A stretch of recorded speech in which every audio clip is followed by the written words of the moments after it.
PDI Perjuangan belum pernah berkuasa di Kabupaten.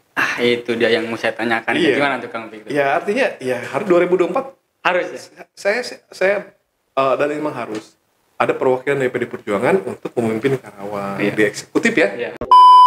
Ketika saya melihat sebenarnya Karawang belum oke gitu kan. Pembangunan belum merata, masih banyak jalan rusak dan lain-lain. Itu sangat saya kritisi. Nah, ketika masalah masuk ke ranah eksekutif pemimpin daerah ya saya kalau misalnya yang memimpin dari kami ya mungkin kita bisa beda lah ya. Kita sudah pernah menggolkan yang namanya interpelasi kan. Iya. Itu sejarah Itu. sejarah dari berdirinya Kabupaten Karawang itu. Bener nggak? Ramai juga. Itu bukan hoax kan? Bukan. Itu fakta.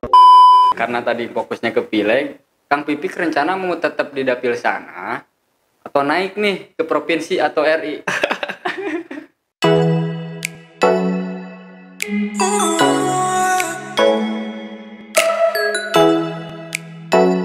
Kembali lagi bareng saya Ega Nugraha dalam program Alexa Podcast. Seperti biasa nih, kalau Alexa Podcast itu selalu mendatangkan narasumber yang keren dan kompeten. Nah, hari ini kita kedatangan sosok muda, sosok tokoh di Karawang. Beliau merupakan anggota DPRD Kabupaten Karawang, sekaligus Ketua DPC PDIP Kabupaten Karawang, Kang Taufik Ismail, atau kita lebih mengenal dengan sebutan Kang Pipik. Selamat datang Kang Pipik. Selamat datang ya. Waalaikumsalam warahmatullahi wabarakatuh. Apa kabar Kang? Insya Allah sehat. Wah, alhamdulillah. Terima kasih nih udah menyempatkan waktu datang ke Alexa Podcast. Oh ya, harus sebuah kebanggaan, kehormatan bagi saya diundang sama sahabat-sahabat saya ya di Alexa nih. Semoga Alexa Podcast makin keren. Wih, mantap. Ya. Amin. Makasih Kang Pipik. Sukses. Cerah ya Kang Pipik ya. Harus. Gini Kang Pipik, jadi sebelum kita ngobrol-ngobrol yang serius soal politik nih, mungkin kan bukan hanya masyarakat nih, saya pribadi juga dulu sempat kaget juga. Sosok Kang Pipik ini kan tokoh pendatang baru kata saya, langsung terpilih jadi anggota DPRD, atau mungkin saya nggak kenal aja mungkin waktu itu ya. Terus nggak lama kemudian jadi ketua partai. Sebenarnya ceritanya dulu gimana sih Kang Pipik bisa terjun ke dunia politik di Karawang ini? Kalau bicara itu emang apa ya? Jadi saya orang Karawang. Karawang asli. Ya, saya Karawang asli. Cuman saya selalu bilang bahwa secara kultur emang saya Jakarta ya. Karena saya 95 saya hijrah ke Jakarta, kuliah, berkarir, pokoknya selesai kuliah berkarir di beberapa perusahaan, baik perusahaan multinasional company atau perusahaan di Indonesia, gitu. Bahkan pernah sempat juga keluar, sempat juga ke Bali gitu. Dia basicnya seperti itu lah. Begitu begitu pulang ke Karawang, ya gimana ceritanya ya ternyata emang saya harus masuk ke partai politik. Secara di politik itu sebenarnya saya punya basic karena saya lulusan FISIP HI. Sosialilmu politik dan hubungan internasional. Terus dari sisi keluarga juga saya udah biasa lah di politik ya. Karena bapak saya juga lurah, kepala desa yang gimana sih lurah daerah ya, kepala desa daerah ya, pemilihan PKS sudah biasa lah di politik sebenarnya, dan literasi tentang politik juga saya suka mengikuti apa. Tapi ketika masuk politik, katakanlah politik praktis ya, masuk ke partai politik itu baru ya di 2018 pas pileg aja gitu. Saya dicalonkan, alhamdulillah saya dicalonkan dan saya memilih Partai Nasionalis PDI Perjuangan. Saya masuk di dapil daerah saya, dapil 2, dan alhamdulillah gitu kan saya terpilih dan kebetulan saya mendapatkan suara terbesar di internal partai. Waktu itu dorongan hati nurani pribadi atau emang ada keluarga nih, udah Kang Pipik maju aja nih jadi anggota dewan atau seperti apa? Sebenarnya saya sempat nggak kepikiran ya jadi anggota dewan itu sebenarnya. Sempat nggak kepikiran justru ya? Emang saya basicnya saya profesional, terus juga saya basicnya itu pengennya sih lebih ke usaha ya, lebih ke usaha. Tapi karena begitu lihat situasi Karawang, diskusi dengan keluarga, dorongan keluarga semuanya, ya udah saya memutuskan, oke, saya terjun di dunia politik, ya Bismillah aja kan. Karena saya tidak punya background dari sisi organisasi politik paling organisasi ya paling NGO lah.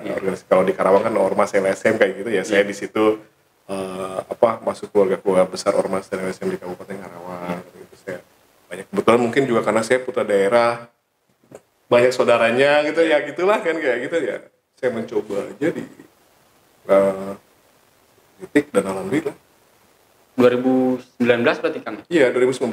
Tapi ada satu hal, mungkin saya punya bekal secara profesional itulah yang akhirnya menjadi bekal saya terjun di dunia politik. Ketika kita harus bertemu dengan berbagai macam karakter orang, saya udah terbiasa gitu. Jadi ada bekal itu, saya udah biasa menghadapi berbagai macam karakter orang.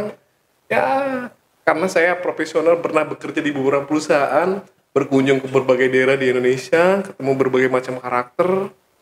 Di Jakarta gaulnya gimana, ini gimana. Jadi saya udah apa ya, kultur profesionalisme itu ritme kerja yang apa ya di perusahaan itu udah terbiasa gitu ya. Ketika saya masuk partai politik, saya udah terbiasa ketemu orang baru, ketemu berbagai karakter, ya bagi saya udah hal yang biasa. Itu bekal ya kayak gitu.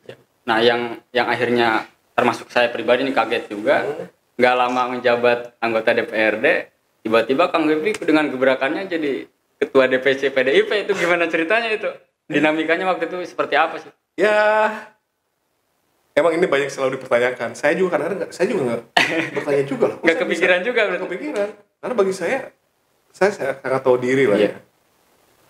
Saya nggak mencalonkan. Waktu itu saya nggak mencalonkan. Karena emang ada yang mencalonkan saya. Jadi kalau di partai kami itu mekanismenya yang penting ada mencalonkan. Mungkin di partai lain kan ada komposisi berapa puluh persen dicalonkan. Bagi saya enggak. Nama saya itu ada yang nulis gitu. Paling berapa orang lah nama, tapi kan sah. Bahwa saya masuk ke dalam bursa pencalonan dan waktu itu bukan 1-2 orang, hampir 30 orang loh. 30 kandidat ke DPC itu. Di Karawang itu? Di Karawang tuh hampir 30 banyak orang. Juga ya? Banyak gitu. Senior apa segala macam kayak gitu. Dan bagi saya itu, oh ya udah. Gitu. Karena emang ada yang mencalonkan, akhirnya saya mengikuti. Ya, silakan aja gitu. Maksudnya proses administrasinya diselesaikan. Dan saya nggak kepikiran bakal menang atau apa. Ini demokrasi lah. Ya. Tapi kami ini kan demokrasi terpimpin. Demokrasi terpimpin itu kan ya yang memutuskan kan DPP. Udah. Dan kita harus menghargai semuanya itu. Dan ketika secara ajaib, ya waktu itu juga kalau nggak salah Pimret Anda juga, Bos CEO Anda juga hadir kalau nggak salah. Iya. Di hotel kita juga kaget gitu. Ketika saya terpilih, bagi saya, udah ini aman aja. Dan ketika saya terpilih amanah, Bismillah, saya jalankan. Dan bagi saya kan emang udah terbiasa ya kita hidup dalam sebuah organisasi, baik perusahaan ataupun organisasi sejenis, ya kita selesaikan. Amanah itu kita tempuh sampai 2024.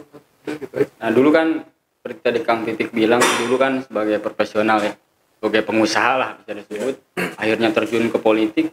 Gimana sih perbedaan atau persamaan? Yang jelas ada hal ini ya, persamaannya kita bicara tentang manusia, ya kan, berbicara tentang karakter berbicara tentang pendekatan gimana. Kalau senior saya itu pakai bahasa kaum lah mengutip pernyataan-pernyataannya gitu. Artinya saya harus menyesuaikan diri karena saya udah terbiasa kan dengan menyesuaikan diri dengan sebuah lingkungan yang seperti apa, ya udah saya harus masuk ke situ. Di dalam persamaan karakter menghadapi manusia, menghadapi orang-orang, ada junior, ada senior, ada macam-macam lah.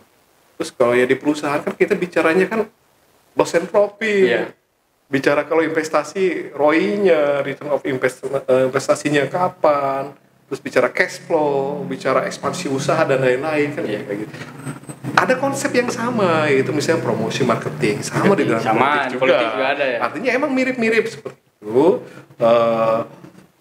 Ini sama juga investasi. Di politik kan juga kita harus investasi. Investasinya apa ya? Berarti kan ada kinerja, hal-hal positif yang kita mesti perlihatkan ke masyarakat, baik itu karakter pribadi dari individu-individu yang mewakili partai politik atau secara organisasi kelembagaan partai politik itu sendiri. Jadi mirip-mirip lah sebenarnya kan kayak gitu. Gimana sih kita harus mempengaruhi publik, persepsi publik mesti dibangun, karakter yang mesti dibangun, citra yang mesti dibangun kayak gitu.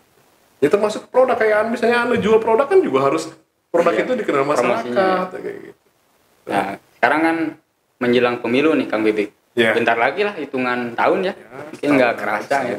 Nah, persiapan PDIP sendiri di Karawang sudah seperti apa? Apakah ada target untuk hari ini 6 kursi kalau nggak salah ya? Iya, 6 kursi atau mungkin targetnya ke depan jadi penguasa, partai penguasa di Karawang atau seperti apa nih? Sejatinya semua partai politik, semua orang politik kalau ditanya pasti pertama ya ingin menang, ingin naik, ya kan, terus ingin berkuasa.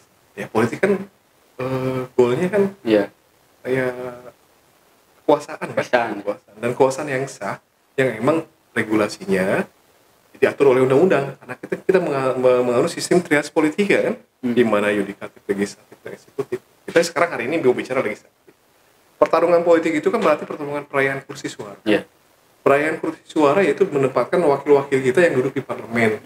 Karena saya bicara karena DPC Karawang ya berarti saya harus menyiapkan orang-orang yang akan mewakili partai politik duduk di parlemen. Siapa aja orangnya ya kita sebar. 6 dapil ini kan kita pilih teman-teman dan kita sudah bergerak sudah lama. Mapping udah lama, bergerak sudah lama. Target kita sih ya kita naik dari perolehan kursi yang sekarang. Kita dulu pernah jadi pimpinan DPRD dan kita ingin juga kembali menjadi pimpinan DPRD. Terkait pilkada emang sebenarnya gini. Ada satu hal yang menjadi sebuah kalau obsesi ya semua punya obsesi politik lah. PDI Perjuangan belum pernah berkuasa di kabupaten. Itu dia yang mau saya tanyakan. Gimana tuh Kang Fikri? Ya artinya ya harus 2024 harus ya. Saya dan memang harus ada perwakilan dari PDI Perjuangan untuk memimpin Karawang di eksekutif ya. Di eksekutif. Jangan-jangan Kang Pipik ini. Oh bukan. Harus siap dong. Kalau bicara saya nanti. Karena itu nanti sebenarnya. Kita ada pileg dulu. Semua saya yakin kita melihat barometernya pileg. Pilegnya seperti apa sih? Baru kita bicara pilkada karena jeda waktunya kan udah. Kalau di antara 6 dapil ya kalau misalnya di Karawang itu mayoritas pemilih PDIP di mana? Dapil mana? Hasil pileg tahun lalu 2019. Basisnya itu di daerah mana sih? Daerah Kang Pipik di Celebar dan sekitarnya. Daerah saya ada kecamatan ya. Kecamatan. Kalau kecamatan ada basisnya di daerah saya. Dia kan masih yang menyebar berbagai daerah, tapi kalau di dapil dari kecamatan di daerah saya di dapil 2 ada satu kecamatan ya yang menang suaranya. Terus Kang terkait fokus PDIP nih untuk selama 4 tahun atau 3 tahun ke belakang untuk ikut membangun Karawang seperti apa sih? Karena kan hari ini kalau nggak salah ya, takutnya saya salah, PDIP ini belum pernah berkoalisi dengan pemerintahan yang di Karawang nih, oposisi terus gitu kan. Partai politik itu kan menempatkan perwakilan dari legislatif. Dewan ya. Dewan itu kan ada aspirasi yang mesti ditampung. Kita ada 6 anggota dewan. Tetapi kalau kita bicara konsep pembangunan secara menyeluruh, kita ikut serta karena kita menyetujui masalah pembangunan di Karawang terkait mungkin RPJMD, BD dan lain-lain ya itu kita menyetujui, artinya kita ikut berpartisipasi.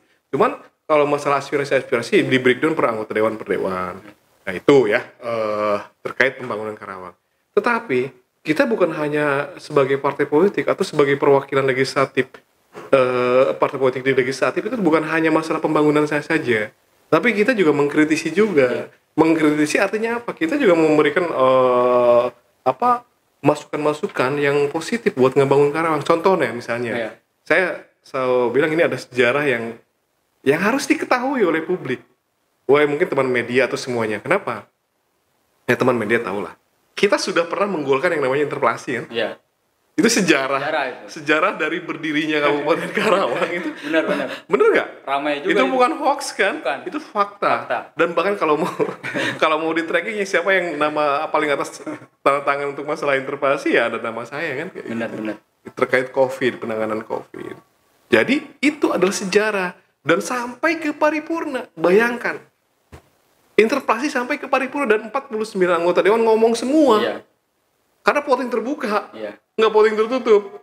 Dia ngomong ada setuju nggak, akhirnya ya emang kalah gitu juga kita. Kurangan dukungan. Artinya apa? Ada mekanisme ya masalah dukungan itu yang penting memenuhi persyaratan itu bisa melakukan interpelasi dan ternyata emang kita kalah. Tapi itu pembelajaran. Bahwa kita bisa mengkritisi, kita punya hak bertanya, karena anggota dewan itu punya hak bertanya. Jadi jangan sampai jurus-jurusnya itu nggak dipakai gitu. Kayak hak interpelasi, menyatakan pendapat, sampai impeachment kan? Iya. Ya gitu. Di daerah lain itu gara-gara mutasi jabatan sampai ada impeachment kan? Di daerah lain tuh ada orang yang menikahi anak di bawah umur atau apa, ada sampai di impeachment kan, sampai dimakzulkan kan, kayak gitu.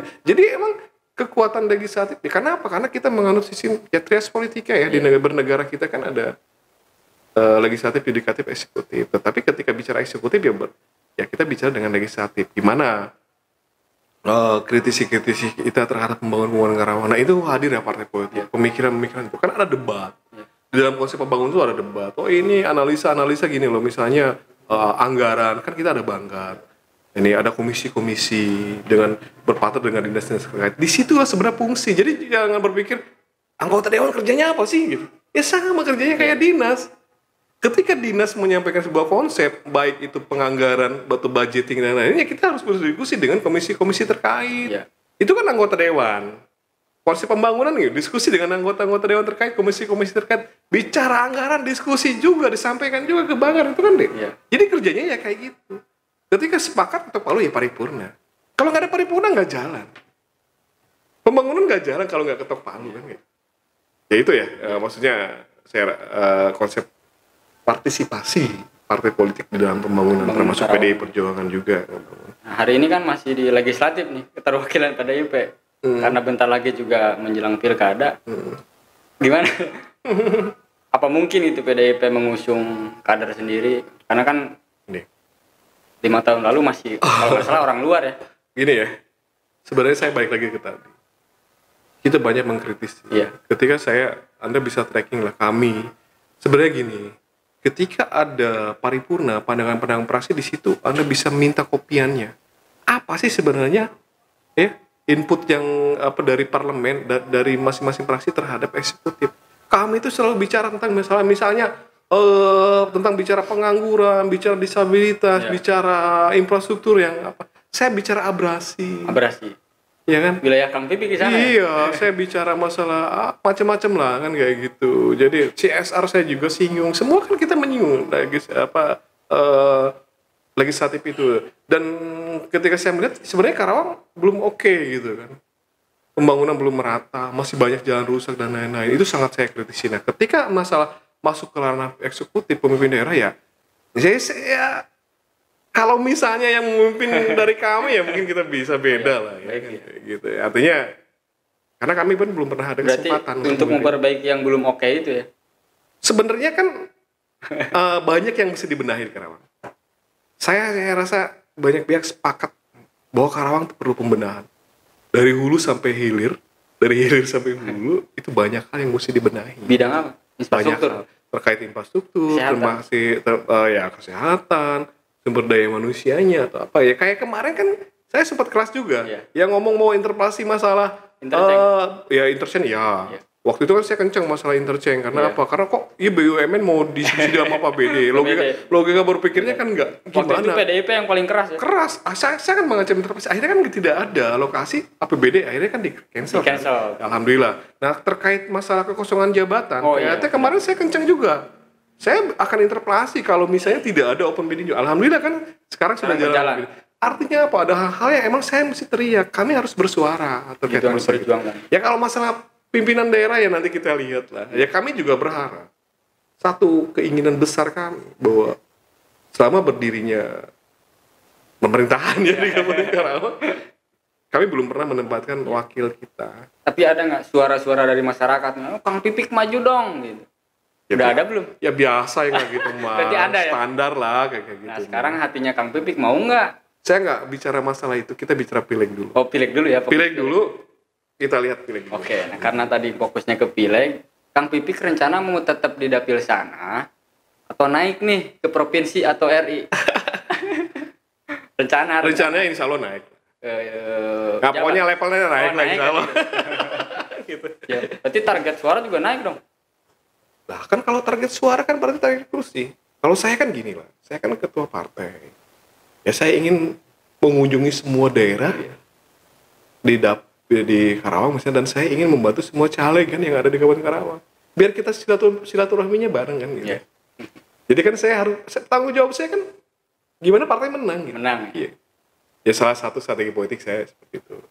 Jadi dibocorin tuh strategi politik. Saya nyalon dari level atas lah. Karena saya harus mendukung semua caleg-caleg kan. Saya harus bisa bersilaturahmi, saya bisa ngasih apresiasi support, ngasih masukan kepada caleg-caleg yang ada di seluruh Kabupaten Karawang khususnya kan ya.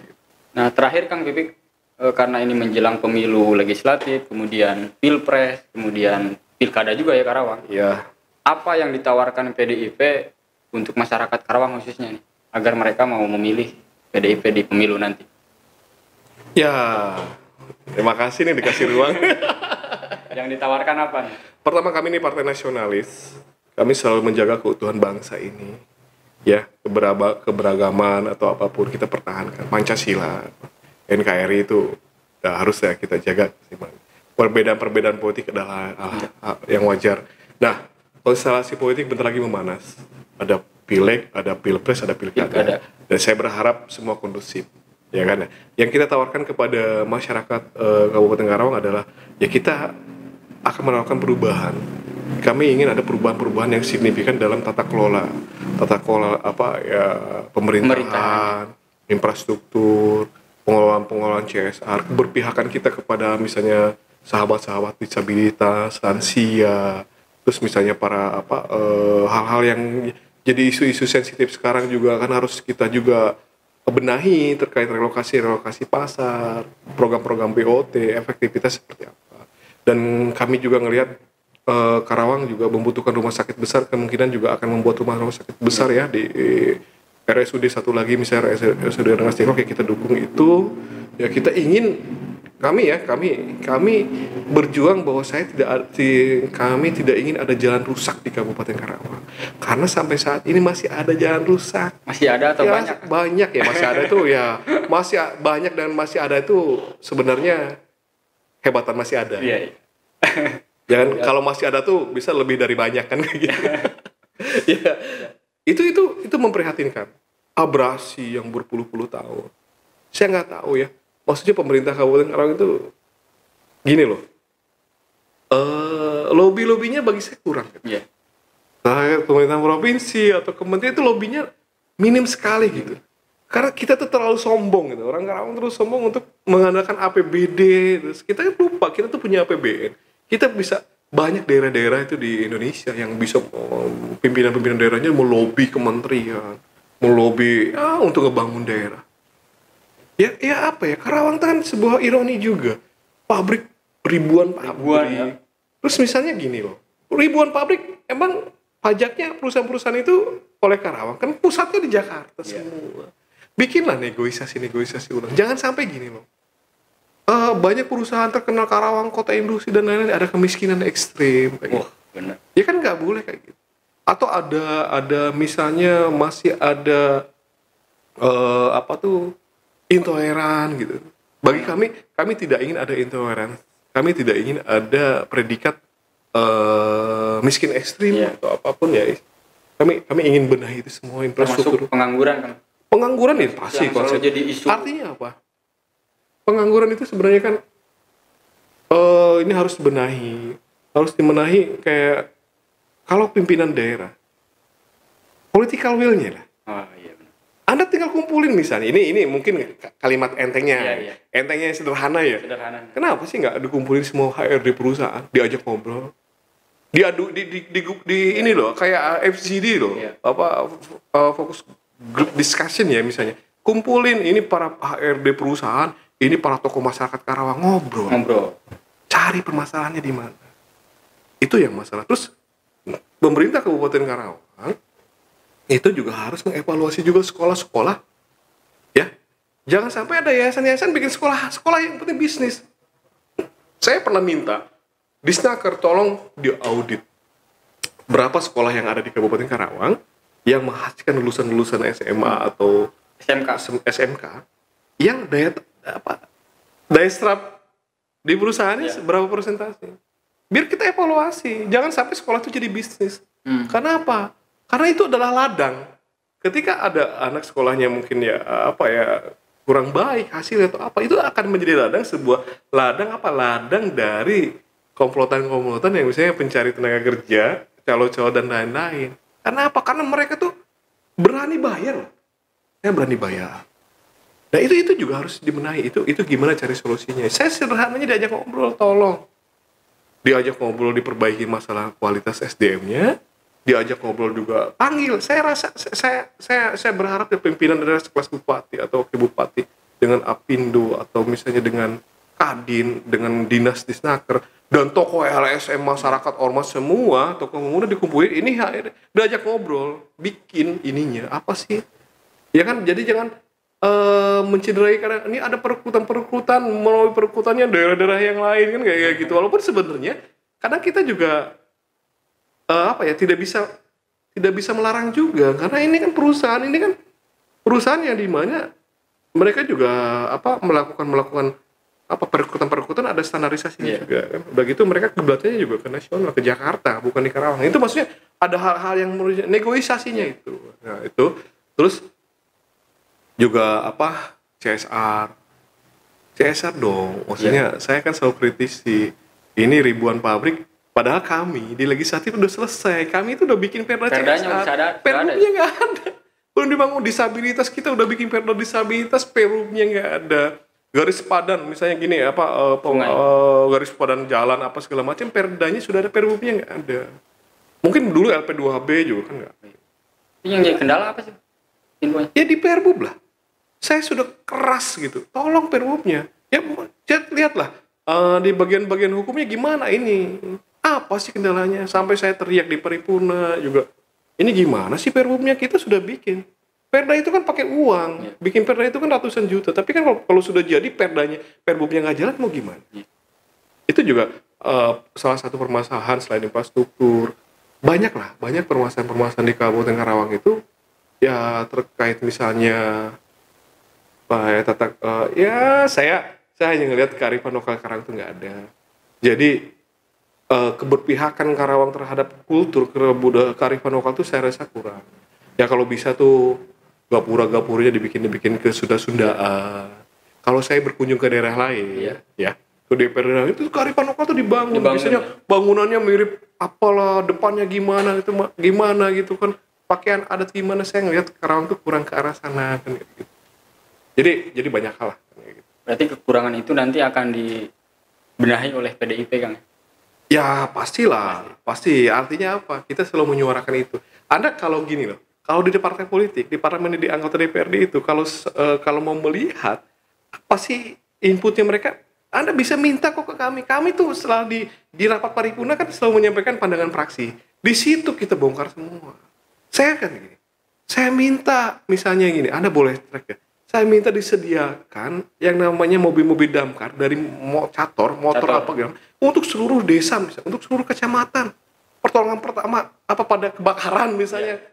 Ya kan, saya minta dibuatlah, kan daerah-daerah lain ada. Surabaya misalnya, dia punya cator, punya damkar yang dari motor di create sedemikian bagus, disimpan setiap beberapa titik daerah, kan rasa aman tuh ada. Ya kan, itu untuk menanggulangi masalah kebakaran. Misalkan seperti itu. Masalah banjir kan juga harus diperhatikan juga. Dulu ada embung, ada apa, tapi kan nggak jadi. Itu ada apa? Karena misalnya lobbynya kurang gitu. Ayolah lobby. Saya keras terkait abrasi. Gimana sih bisa puluhan abrasi? Emang nggak ada? Oh sudah. Tetapi apa? Kita tuh harus punya cantolan ke atas, harus datangi ke atas ke PUPR, tolong dong. Ini jangan-jangan nanti habis nih Karawang sama abrasi. Kan kayak gitu. Ini tolong dong, banjir puluhan tahun, cari dong solusinya. Kan seperti apa? Misalnya ada dulu solusi embung ya. Waktu itu kan ada datang tuh ya petinggi-petinggi negara termasuk gubernur dan lain datang, nanti kita akan bikin embung. Ya kalau bikin embung mana embungnya gitu kan, bikin danau buatan atau apa, harusnya ada gitu, actionnya ada, nggak NATO gitu, no action talking only kan. Itu era 90-an saya bicara NATO gitu kan, masa diulang lagi, ternyata NATO ya sampai sekarang masih berlaku kan kayak gitu. Ya ini konsep ya, kenapa saya bisa bicara seperti itu, karena saya melihat realita. Apakah saya idealis atau orang bilang, wah politisi janjinya gini, pokoknya gini pada pelaksanaannya, ternyata tidak. Sebenarnya kan bisa. Yang penting political will, dan semua konsep itu kan konsep itu kan di data. Oh kita harus ngebangunnya ini ya skala prioritas. harus bangun skala prioritas, jangan sampai apa ya pelebaran jalan misalnya, ya macam-macam lah kan kayak gitu. Terus budaya banyak di Karawang ini budaya wisata juga banyak potensi banyak yang belum inilah, PR-nya masih banyak. Baik, terima kasih Kang Bipik. Siap. Udah gini semua kalau ngobrol sama beliau. Jadi keluar semua tuh perjuangan PDIP di Karawang, kemudian konsep dan yang ditawarkan untuk 2024 nanti. Terima kasih Kang Bipik sudah hadir di Alexa Podcast. Luar biasa, semoga Alexa tambah keren. Wah, amin. Jangan kapok nih. Enggak lah. Kita ngobrol yang lain lah ya. Boleh. Terima kasih Kang Bipik. Ya, baik. Assalamualaikum. Waalaikumsalam warahmatullahi wabarakatuh.